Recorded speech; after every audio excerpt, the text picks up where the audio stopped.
Yo, yo, yo, yo, yo. What's poppin'? I'll wait for some people to join the chat. I feel like I always say this, but it's going to be a quick show. That is what the off season does. It does not provide a lot of content. So that's why you see a lot of crap. And I mean that crap going around on social media. It's like I saw ESPN or Sports Center or something like that post this Chiefs player asking for some Sprite on the sideline. And it was something like never forget or don't forget when we remember when he asked for Sprite on the sideline. Like, ah, that's, I don't know. Just kind of bothers me. But, it's all good. We're chilling. We're chilling over here. Gotta wait for this live, though, for the more people to come in. I hope y'all are having a blessed Thursday afternoon and Thursday day as well.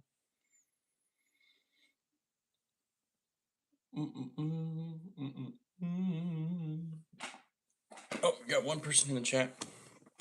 Much appreciated. Make sure you hit that like button on the way in. If I have to earn your like, I respect it. Hopefully I will. Hopefully I will. But yeah, today we're just going to be talking about way too early predictions for the NFL Divisional Champions.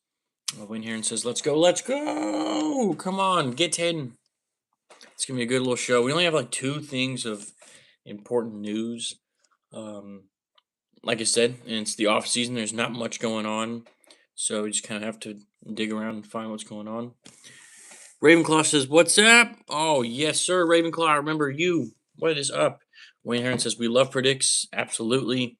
We do pretty well in this show as far as predictions, so let's get right into it. So we'll start with the news. Well, first off, happy Thursday to those that celebrate. This is your boy Elijah with Heron's Highlights, and we will be talking about the way too early predictions for the NFL Divisional Champions. Last year we saw some pretty good champs, surprising champs. Like for example, the Panthers, the Bears. Like we definitely, definitely saw some of these teams win, but a few teams was out of left field. That was interesting. All right, got some more people in here. Let's roll. So first news is Aaron Rodgers, likely to join the Steelers because he's going to go visit them this weekend. It's more of a money issue, I believe. I don't think it's about if he wants to play. But we'll see how that goes. It's very, I guess, intriguing for Rodgers to keep playing when his only Super Bowl, team that he was on, that coach is now on the coach of the Steelers, who is Mike McCarthy, who's had stints with, of course, the Packers, the Cowboys, and now the Steelers. So I think that's a great pull for Rodgers to come play one more season for the Steelers. And honestly, if I'm a Steelers fan, I don't really know how I feel entirely. Obviously, I think he's okay. He's Aaron Rodgers in 2026, so he's not amazing anymore. But I mean, the QB market's kind of dry. You didn't really take any gambles in the draft. You see what I'm saying? Wayne Heron says, I want to know who you think will be the top receiver of this season. Well, it's always either going to be Jamar Chase or Justin Jefferson. Always, always. Those guys are in their own league for sure. But if you want I think a guy that could really take the next step, man, there's like a lot of guys that you could probably go for. I'm looking at all these teams, so I'm like, yeah, you can go with them. I think Nico Collins will have a good bounce back season of the Texans. Jason from the Seahawks, I mean, he was just incredible last year. Wouldn't surprise me if he did the same thing. CeeDee Lamb, George Pickens from the Cowboys, pick your poison there. Can go a long way for either team, or a guy on either team can go a long way. And then Kenny Moore, the second, the cornerback, is released by the Colts after failing to find a trade for him. I think that would be a good pickup regardless for any team. Still a guy that you can have in the locker room. And he's not. I don't think he's the guy he used to be anymore, but you still get a solid cornerback, and I'm sure he's not too expensive. All right, so now we're going to get into these way too early predictions. We will start with the AFC North, and then we will finish out the AFC and move on to the NFC. So the AFC North, I've got the Ravens at 1, Steelers at 2, Browns at 3, Bengals at 4. Chili Rainbow, what up, player? Good to see you. Good to hear from you, all that. It's great to see you, man. Welcome to the show. We're just talking way too early predictions for the divisionals. Um, I have the Bengals at 4 mainly because I just don't know if that team has it in them, and I don't know how to describe that with my words. It's just more so of a thing that you have to go watch. Boom, there you go, Chili. Um, I love Joe Burrow. I love Jamar Chase. I still think that defense has got a lot of work to do. Um, but some teams just don't work, and I think this Bengals team just doesn't work. Can you describe this? Bobby said. This is just an NFL channel, pretty much. NFL talking channel. Heron's highlights. We discuss all the best news, scores, predictions for NFL and soon to be all sports once we expand this thing. Chili in the house. You already know. So I just think Zach Taylor. I don't think he's the guy for that team. The Browns. I think they did really well in the draft. New head coach and Todd Munkin. It just so happens that they're playing in a really good division, so I don't think that they can make the jump to 1, maybe even 2. Might shock some people, but I think 3 is a solid place for them to be, and it's like a healthy 3. I think the Ravens and Steelers will be well. Steelers. I mean, we'll just see. They just always historically have a good team, and I think that will carry on throughout the season. And the Ravens, losing Todd Monken stinks, but I think Lamar being healthy is going to change a lot because people forget that last season he was hurt a lot of the games, and a lot of those games he wasn't playing, they lost. For the East, we have the Bills, Patriots, Dolphins, and the Jets. New quarterbacks incoming for the Dolphins and the Jets, which doesn't make them automatically 3-4 for me in the division. But I just think that guys that they got to replace their previous guys aren't incredible, like Geno Smith, and I love Malik Willis. Don't get me wrong. I just don't think that it's going to take them to the next step, especially like similar situation with the Browns, the Ravens, and the Steelers, like Bills and the Patriots. These two teams in each division are way ahead of the bottom 2 teams, and I think it'll show throughout the season. But then I think I've got the Patriots and the Bills perfectly at 1 and 2. Obviously, it's interchangeable, but I do think that the Bills will bounce back, especially after getting rid of Sean McDermott. I don't want to say it's his fault. I really don't. I think that Josh Allen turned over the ball way too much last year.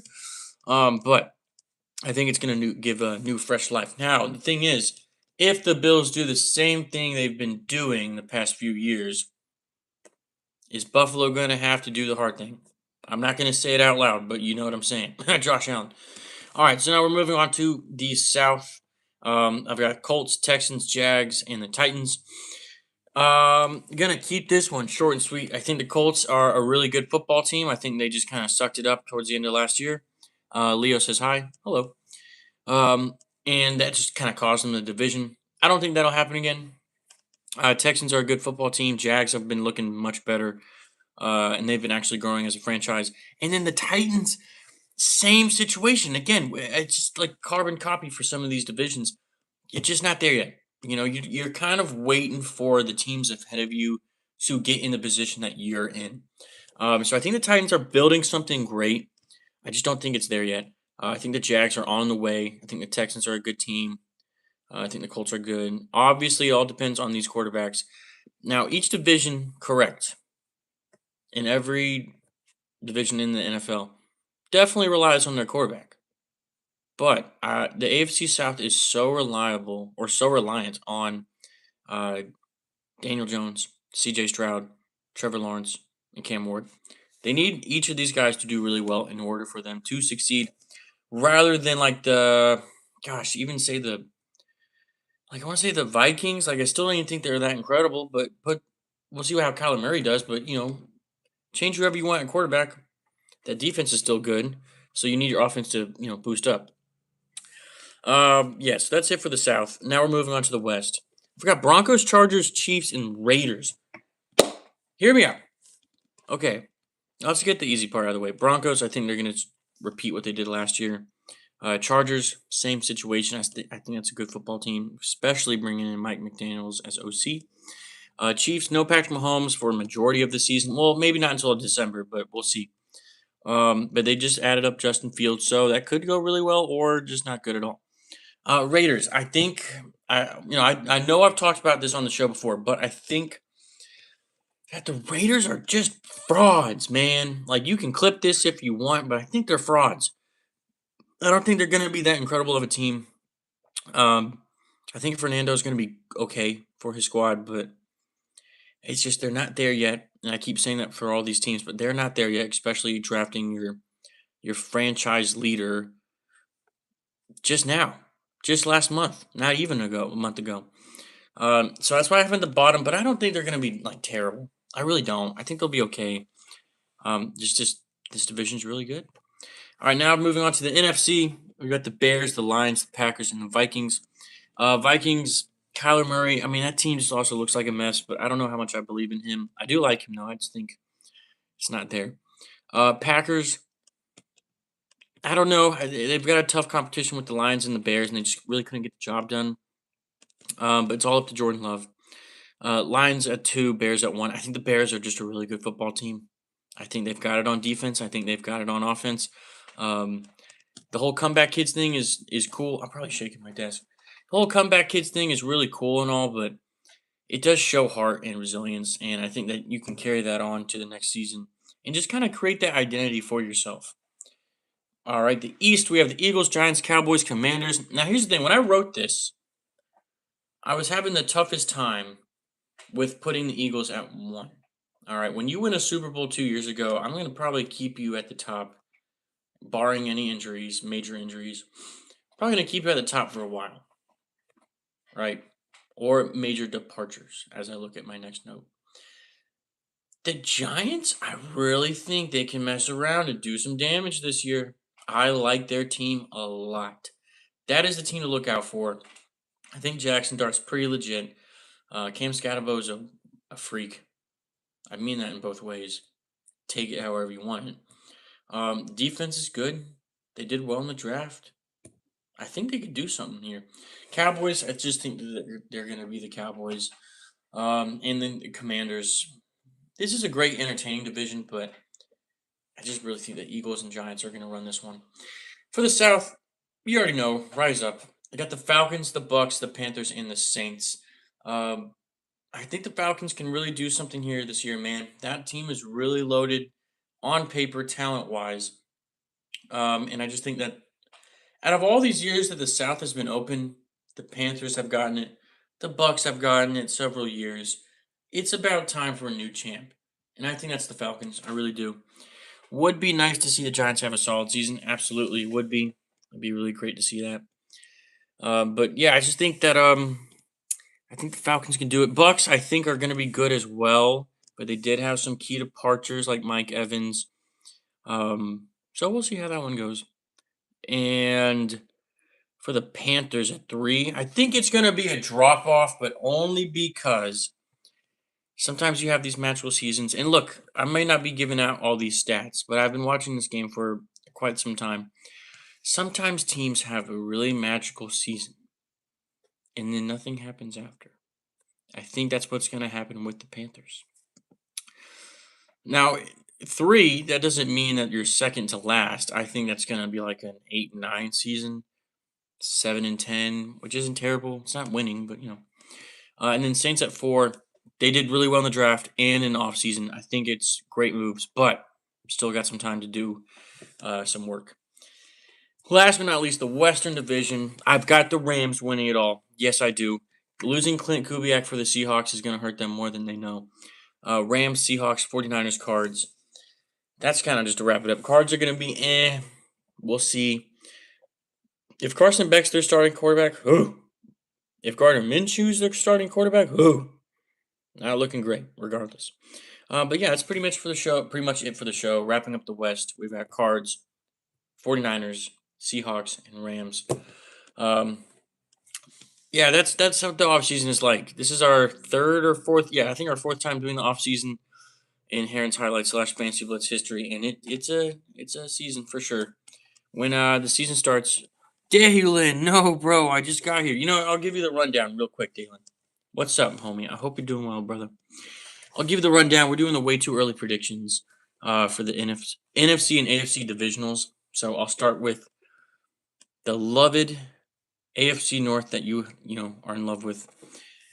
I've got the Ravens, Steelers, Browns, and Bengals and I was explaining to the audience earlier, I don't think the Browns are going to be bad. I just think that the Steelers and Ravens are going to be good enough. But I do like the team that y'all did get in the offseason and draft, I guess, as well. But I like Todd Munkin. I think he's a G. I think he's going to do really well for Believeland. But yeah, that's it for the AFC North. I know you really care about that one, but I'll also give you Bills, Patriots, Dolphins, Jets, Colts, Texans, Jags, Titans, Broncos, Chargers, Chiefs, Raiders, Eagles, Giants, Cowboys, Commanders, Rams, Seahawks, 49ers, Cards. Dalen says 17-0 incoming. Hey, I mean, I'm just saying. I think it could work, though. I really do. I think Todd Monken worth Shador. I think that goes well. And the receivers y'all drafted, uh, they look pretty solid to me. So I think that team's going to be really well. That's it for the show. Really appreciate you guys. We're really going to go up once the season starts. Man, it's just, golly, the off season is so womp, womp, womp. You know what I'm saying? Oh, yeah. Chiefs fall off is so insane. It definitely, I don't want to say helps, but when your star quarterback rips his, what was it, ACL? Or his Achilles, whatever it was, it's gonna do something to you, man. And also, they just don't look good without him, and they didn't look great with him. So it'll be an interesting watch this season. But they're the Chiefs. We're all gonna tune in for them for sure. Of course, more people are joining in when we're about to go. Make sure you hit that like button on your way out, though. It really does help the channel and spread out the live. But let me know in the comments below who do y'all think is who do you think is gonna be the number one overall seed in each conference? Won't make you type out each division, but you already know. Peace out, brother. Peace out, Dalen. Appreciate you stopping by, man. For real. Really do appreciate that. All right. I'm going to give it a couple more seconds / a minute or so, and then we'll get out of here. The two teams I would really swap, though. The Giants, I think they could do it. And honestly, I wouldn't say the Patriots. They had a really easy schedule last year. And the Seahawks, I think they could probably do it again. That roster is really good. Very much so. All right, I'll catch y'all later. God bless. Be kind to one another, as always.